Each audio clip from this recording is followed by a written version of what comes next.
ఈ విధంగా నాగేశ్వర్ మీద చివరికి ఏంటంటే కాకినాడలో 2 కేసులు పెట్టారండి. ఏం పోయే కాలం వచ్చిందా? చంద్రబాబుకి వచ్చింది పోయే కాలం, వాళ్ళ అబ్బాయికి వచ్చింది లవ్ క్యాష్కి. అయ్యా పవన్ కళ్యాణ్ గారు మీకేం పోయే కాలం వచ్చింది? నాకు అర్థం కాలే.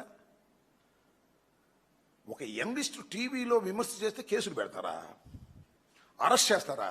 ఎంత ఒళ్ళు బలిసిపోయిందా మీకు అధికారంతో? పోలీసులు మీ చేతిలో ఉన్నారని ఒళ్ళు బలిసిపోయిన పనులు కాదండి ఇవి. ఒక జర్నలిస్ట్, అది కూడా న్యూట్రల్ జర్నలిస్ట్, బీజేపీని విమర్శించాడు, వైఎస్ఆర్ కాంగ్రెస్ పార్టీని పలుసార్లు విమర్శించాడు, కాంగ్రెస్ను విమర్శించాడు, టీఆర్ఎస్ను విమర్శించాడు. ఈ రాష్ట్రంలో ఉన్నటువంటి, ఈ తెలుగు రాష్ట్రాల్లో ఉన్నటువంటి అన్ని పార్టీలని సమయానుకూలంగా తన విశ్లేషణలో విమర్శ చేసినటువంటి సందర్భాలు కోకొల్లలుగా ఉన్నాయి. ప్రశ్నించాడు ఆయన, అనేక సందర్భాల్లో ప్రశ్నిస్తాడు. అయ్యా పవన్ కళ్యాణ్ గారు, మీరు ప్రశ్నించడానికి పుట్టిన రాజకీయ పార్టీ, ప్రశ్నించే వాళ్ళ గొంతుకే నొక్కేయాలనుకోవడం ధర్మమేనా? ఒకసారి ఆలోచించుకోండి. ఎన్ని కేసులు పెడతారండి? కాకినాడలో 2 కేసులు పెట్టారు.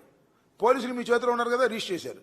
అంటే టీవీలో ఏదన్నా మాట నేను వాళ్ళు మాట్లాడాను, ముద్దబ్బాయి అని, ఎవరిని లోకేష్ని, కేసు రిజిస్టర్ చేసేస్తారో నాకు అర్థం కాలేదు.